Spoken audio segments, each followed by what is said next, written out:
आज fees curry बनाउन गइरहेको छौँ। क्यामेरामा त पछाडि हुनुहुन्छ 2 नम्बर राशि।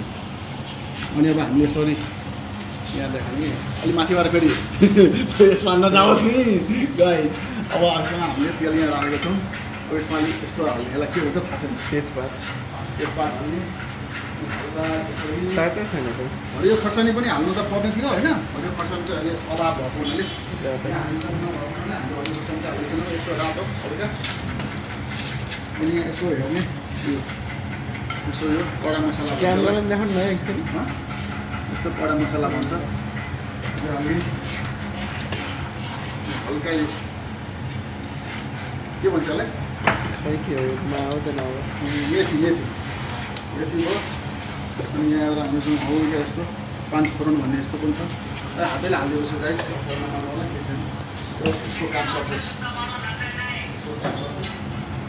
अब यसलाई के भने हल्का अलिकति यहाँ माछा फ्राई गरेर अलरेडी हालेको छु। यसलाई यो माछा पनि देखाउनु।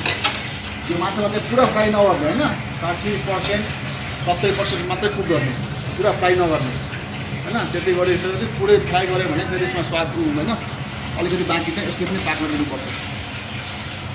अब हामीले यहाँ अलरेडी यहाँ प्याज चाहिँ यसरी बनाएर यसो राखेको छौँ। यो प्याज बनाएर राखेको छौँ। यो हल्का यो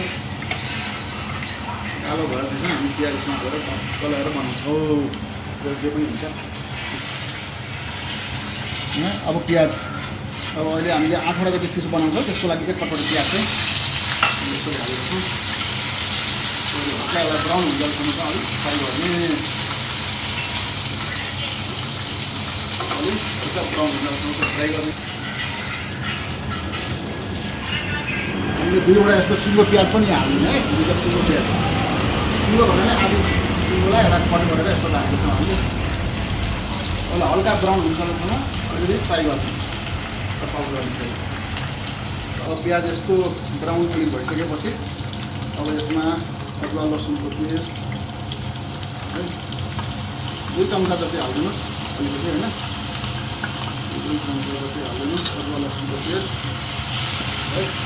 पुरा धनियाँ पाउडर 8वटाको लागि बढी राख्छौँ, त्यही भएर आधी चम्चा यसो हेरेर 1 चम्चा जति पुरा धनियाँको पेस्ट, सरसोको पाउडर यो चाहिँ 8वटाको लागि हो। म 3 चम्चा हाल्दैछु। त्यसपछि बेसार यसो 2 चम्चा, अनि यो हाले पनि हुन्छ, के फरक हुन्छ यो मछलीहरूको लागि। त्यसपछि काला नमक यो खुर्सानी, रातो खुर्सानी है, रातो खुर्सानी। त्यसपछि यसमा एउटा सेक्रेट मसला हाल्नु हो। यसलाई चाहिँ अब फिस मसला भन्छ। हल्का 1 चम्चा जति फिस मसला है। यति भइसकेपछि यसलाई अलिकति हल्का यसो मसलामा तेल नआउँदासम्म फ्राई गर्नुपर्छ अलिकति है। त्यो मसला अब तेल आफै निस्किन लागेपछि चाहिँ त्यो मसला पाकेको जस्तो हुन्छ। हामी यस्तो गरेछौँ। अलिकति पानी राखेर पकाएको केही फरक पर्दैन। त्यो हो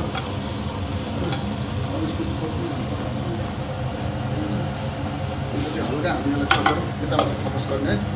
यसो हल्का थोरै आँचमा यसलाई पकाउँदाखेरि के हुन्छ भने अब हामी बोइल गरेर राख्नको लागि रेडी। यसरी हल्का गर्नु हो।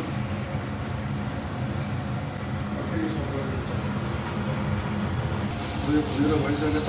अब यहाँ बोइल गरेर यसरी 1 कटोरा जति, 8वटा फिस छ भने 4वटा बोइल गरेर, 8वटा फिस छ भने 4वटा बोइल गरेर हाल्नु।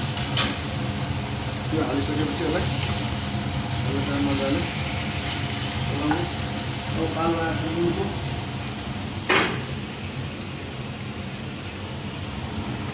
नुन त जहिले पनि स्वाद अनुसार है, स्वाद अनुसार हल्का नुन चाहिँ जहिले पनि स्वाद अनुसार है।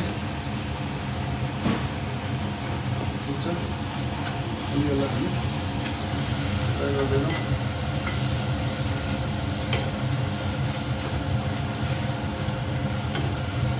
मसला यो राम्रो रङ देखाएको छ, कस्तो देखाएको छ तपाईँहरूलाई। मलाई त्यस्तो माछा त बनाउन आउँदैन, तर आज मैले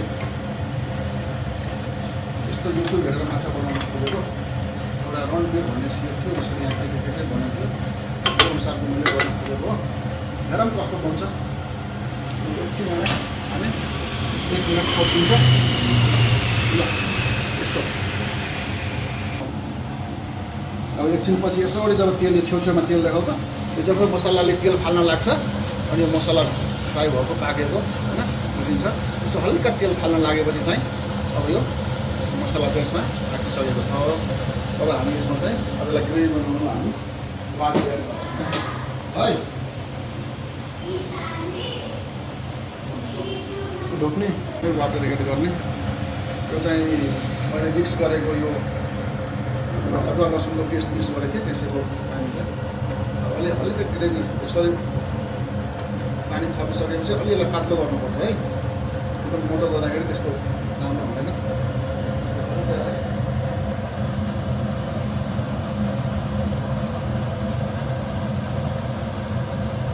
पानी चाहिँ आवश्यकता अनुसार यसो थपिदिने ठिक छ।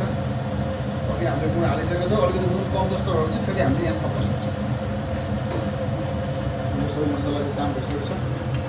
एकछिन यसलाई बोइल हुन दिने। कस्तो भएको छ कलर यसो हेर्नु होला गाइस। मेरो यो फिस करी है यो हल्का अलिकति बोइल हुन लाग्यो भने यसमा चाहिँ हामी यो कसुरी मेथी यो चाहिँ एड गर्छौँ। अनि हल्का बोइल हुनुपर्छ। त्यसको लागि अब यहाँ हाम्रो मेरो पहिलो प्रयास फिस बनाउने हुन त पहिल्यै बनाएको छ तर अब हेरौँ गाइस।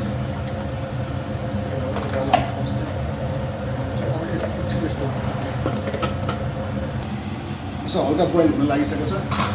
बोइल हुन लागिसकेपछि हल्का यसमा तपाईँको 2 चम्चा जति कसुरी मेथी यसरी हल्का यसो छर्किदिने कसुरी मेथी एड। अब यो हल्का बोइल हुन लागिसकेको छ। अब यसमा हामीले फिसलाई डिप गर्छौँ है त। अलरेडी यो फ्राई गरेको फिस हो। यो फिस चाहिँ हामीले फ्राई गरेको अनि यता माथिबाट फेरि तल चाहिँ धेरै यो पनि फ्राई नगरेको एउटा चाहिँ यो हाल्नु।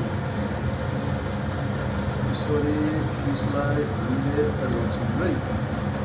यो भयो। अनि त्यसपछि यहाँ यसरी हाल्छौँ। त्यसपछि यहाँ यसरी हाल्छौँ। यो फिसलाई हामीले धेरै एकदम डिप फ्राई गरेको छैन है त। अब अलिकति यहाँ बोइल भएर यही पकाउनु पर्ने अवस्था हुन्छ फिसलाई। यसो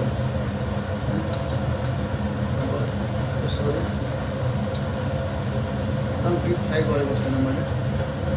यसरी यसमा हल्का आउने जति फिस चाहिँ मैले हालेको छु है त। यसो मैले फिस हालेको छु। र यसलाई चाहिँ एकदम चलाउने होइन। यसो यसो हल्का यसो यसो चलाएर यसलाई चाहिँ यस्तो चलाउने एकदम मजाले यसो हल्का चलाउनुपर्छ यो फिस होइन। त्यो पनि भाँचिन्छ यो है भाँचिन्छ। त्यही भएर हल्का चलाउने यसो बिस्तारै यसो अलिकति राखिसकेपछि फेरि पल्टाउने है। त्यसलाई चाहिँ अलिकति मिलाएर गर्नुपर्छ। यस्तो अलिक भाँडा सानो भयो जस्तो छ है। यहाँ 8वटा पकाउँदाखेरि कोही भाँडा चाहिँ सानो भएको जस्तो भएर छ। र धेरै चलाउनु हुँदैन कि एकदम डेलिकेट हुन्छ। हल्का यसरी तपाईँलाई हल्का सानो आँचमा तपाईँलाई 10 मिनट जति चाहिँ यसरी हामी 5 मिनटमा एकचोटि फेरि हामी चलाउँछौँ यस्तो। अब यो 10 मिनट भइसकेको छ गाइज। ल हेर्नुहोस् अब मेरो फिस करी यस्तो देखाएको छ है। ल यस्तो भएको छ हेर्नुहोस्। म एउटा चम्चाले देखाउँछु यो फिसको फिसलाई यस्तो। यसलाई हल्का फ्राई किन गर्नु पऱ्यो भने अलि जस्तो सिङ्गो छ नि होइन भने त यो के हुन्छ भने टुक्रा टुक्रा हुन्छ। अब यो चाहिँ मेरो फिस करी है त। तपाईँलाई मन पऱ्यो ल हेर्नुहोस् है। यो फिस हेर्नु कस्तो राम्रो यहाँ कलर आइसकेको अवस्था छ। ल हेर्नु त एउटा म देखाउन गएर चाहिँ ल हेर्नु फिसको कस्तो यो दामी कलर आएको छ होइन। यसलाई एउटा म तोडेर पनि देखाउँछु अहिले। एउटा फिस कसरी पाकेको छ कस्तो खाले खुसी बनाएछ के बनाएछ ल हेर्नु। ल हेर्नु त वाह खत्रो छ जुसी। ल हेर्नुहोस् त कस्तो लाग्यो कलर तपाईँहरूलाई। यो मेरो तयारी भइसकेपछि यस्तो देखाएको छ मेरो फिस करी। हेर्नुहोस् त तपाईँहरूलाई कस्तो लाग्यो। ल मैले चाहिँ यस्तो बनाएको छु। अब खाएर चाहिँ चेक गर्छु मिठै होला। यसो कलर हेर्दाखेरि त राम्रै लागेको छ। ल हेर्नुहोस् है त मेरो फिस करी। दामी कलर छ यार